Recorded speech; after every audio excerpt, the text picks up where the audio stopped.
1 2 1 2 1 2 1 2 3 4 5 6 7 8 9. Hey, what's up, y'all? Welcome back to Let's Go Chukundi. This is an online fundraiser in support of our campaign to get to Olympia and bring true representation to the 37th district here in Seattle, Washington. The 37th district encompasses some of Seattle's most diverse neighborhoods, including the Central area, South End, Skyway, parts of Renton, Beacon Hill, Madrona, Lake Washington, Seward Park, and others. And of course, my neighborhood, Brighton.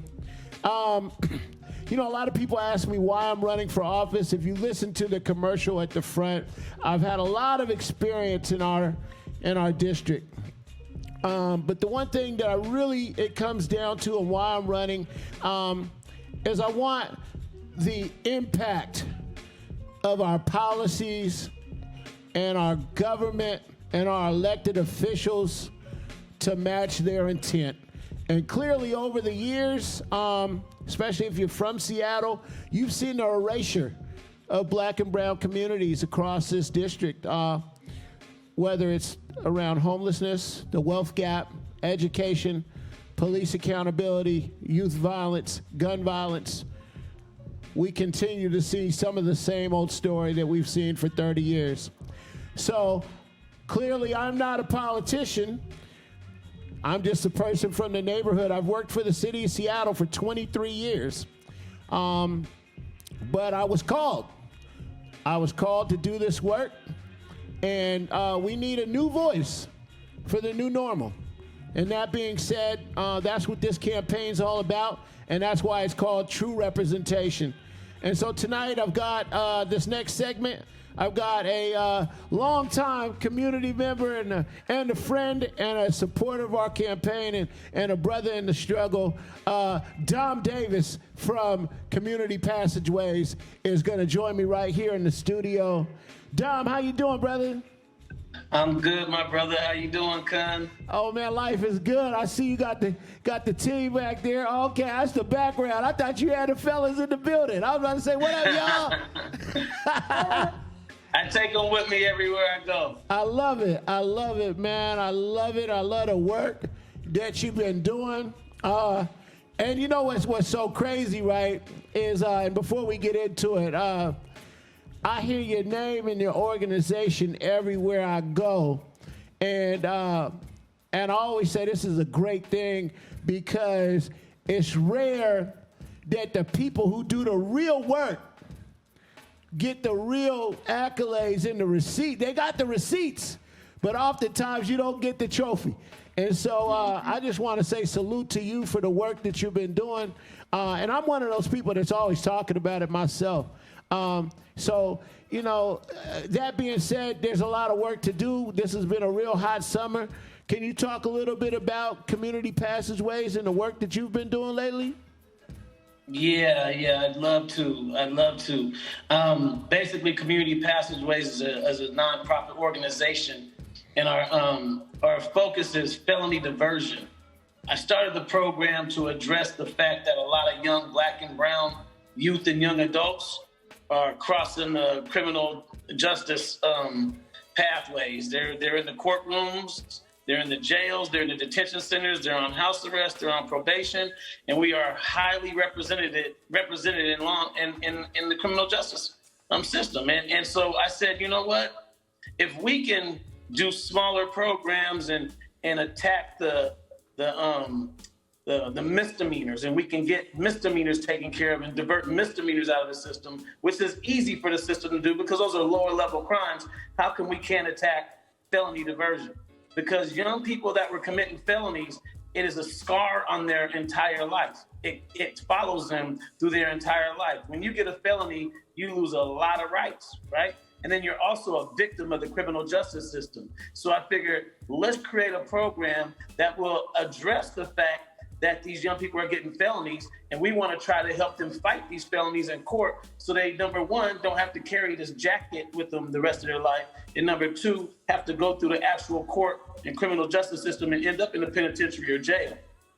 So a lot of the work we do comes from referrals, mostly from community, but the systems have attached themselves to the work Community Passageways does. A lot of defense attorneys, a lot of probation officers, even some prosecutors, even some judges, law enforcement, people are referring young people to our program.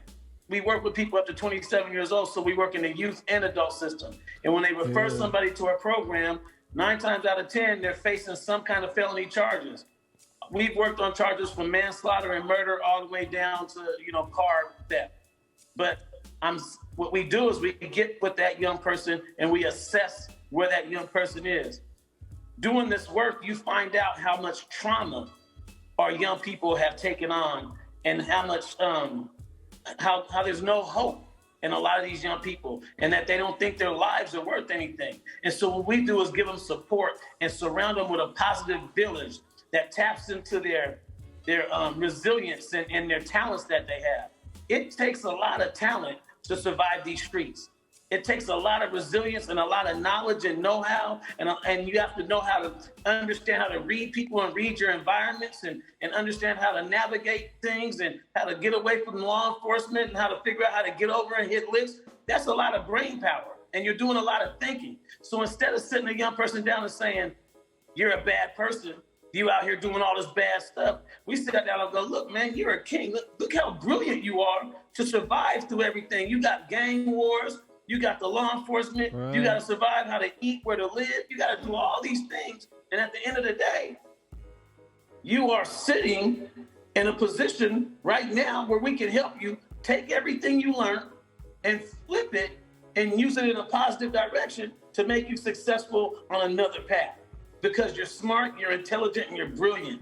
The things that young people have to learn to survive in these streets, no school, no college, no education system was built for that. Yeah. They can't teach none of this, bro. So what we do is tap into their talents and their strength instead of sitting up making them feel like we have to fix you. No, we don't have to fix you. We just have to re-guide you and show you how to use what you already have and then tap into it and expose you to other things to use that brilliance that you've been able to attain surviving in the streets. I got a question for you, Diane. That's excellent. I think a lot of people needed to hear that. One of the things that is a hot topic in community right now on everybody's lips is about, especially with the veto override the other day when we talked about resources going to Black-led organizations and community-based organizations that are, obviously rooted in community. How does that make you feel with this, what's your take on that when we're talking about these resources coming to these organizations? There's a lot of people out there that feel as though, okay, the police are the ones that really should have those funds, right? But obviously we're trying to invest and reallocate into programs like yours. Can you speak a little bit about your role in all of that? Yeah, so what we did was we came together with a group of other organizations. And when I started seeing, okay, we need to start being proactive on how we protect our communities. We've seen the injustice that has happened. We just witnessed what happened yesterday with Breonna Taylor. We see the things that happen, right? And so I won't go that direction, but I will say that law enforcement can't do anything but respond after an incident has happened, right? When an incident happens, you call 911 because somebody's already been shot. There's already been a shooting. There's already been a criminal act that's already committed. But community in itself knows who's in the streets, who's doing what, and who needs what. These young people need resources. That's why we're trying to tap into these overinflated budgets, and we're trying to pull the resources back into a community that needs them so the people in the community can not police, not patrol, not be officers of, but keep the safety of all the people in the community by providing these young adults and these families resources, education, jobs, internships, apprenticeships, guidance, leadership development, civic work.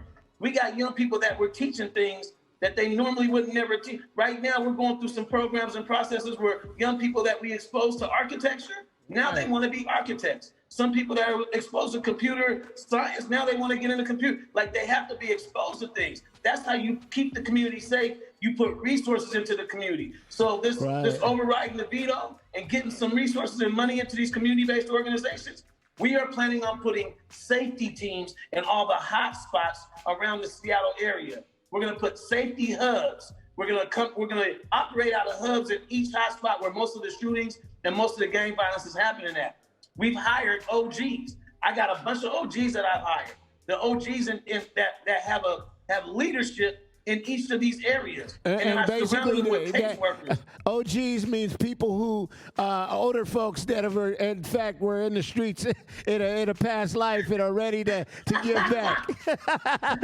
we have a diversity of viewers out here today. To explain that, so thank you for doing that for me. Well, you know what? Listen, anyway, but they got influence over 40, 50, 60 young kids, young adults or whatever. Right. We use their leverage to go out. Right now, I got teams of people going out giving out $100 gift cards, just talking to young cats.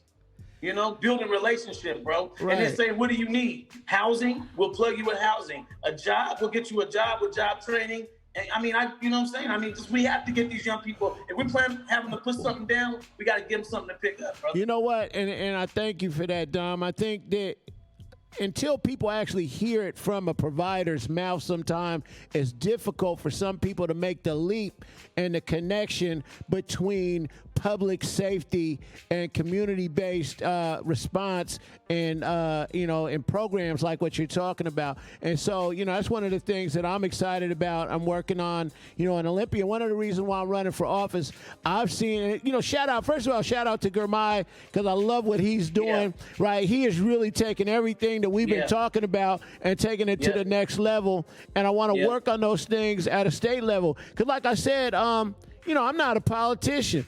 I just know that we need to have the resources go into the people that really do the work without the gatekeepers having us all scramble for, crumbs to be able to do this work, while the folks that are just responding, in terms of public safety, are getting the bulk of the resources. So, I'm excited about your support of the campaign. Obviously, we're on a lot of panels together. I welcomed your endorsement. We was at Mr. Rivers' funeral together. Like, we have a lot of community connections and real ties, beyond politics. Like, I just decided to run for office this year when I heard that Eric Pettigrew was stepping down.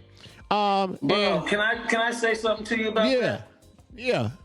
I just want to say to you real quick, bro, because I know how time runs out, and I support you 100%. The reason why I support you 100%, and the reason why I back you, and the reason why I'm gonna push for you and for my community to push for you, bro, is because you know these streets, you know the community, and we need representation like you. We need people like you in those seats, bro, because now this group of young men behind me in this picture, bro, those are the kind of young people, those young people are on a list in the county to be some of the most dangerous young people in South King County. Supposed to be able to be ready to be shot or shoot somebody in a matter of months. I've had them young people in my program for 10 months. Out of those young people, out of 27 young people, 13 of them got full-time jobs right now. Everybody got housing. Like, I can just go. But the reason why I said that is because you know that. You know what we need. You see what we need. You know what this community needs, bro. We haven't had representation like you, and I haven't seen it. I need to see that, because those young men in this picture and the young people that we work with can look at you as an example and say, he can do that, I can do that. Maybe I can grow up to be somebody that represents my community at a higher level. So I respect what you're doing, because you're being an example, bro. You're being an example. Thank you. Well, I appreciate it, y'all. You heard it from my man, Dom Davis. I appreciate you stopping by. Obviously, he is supporting me as an individual and endorsing the campaign. And, again, we need the resources, obviously, in the campaign as well to get to Olympia. Please make a donation. I'm going to tap in with you, Dom. Thanks for stopping by. Love you, family. Brother. Have a good one, man. All right, one love. Hey, we're going to take a short break, y'all, and we'll be back with my man, former Mayor Mike McGinn. All right, one love.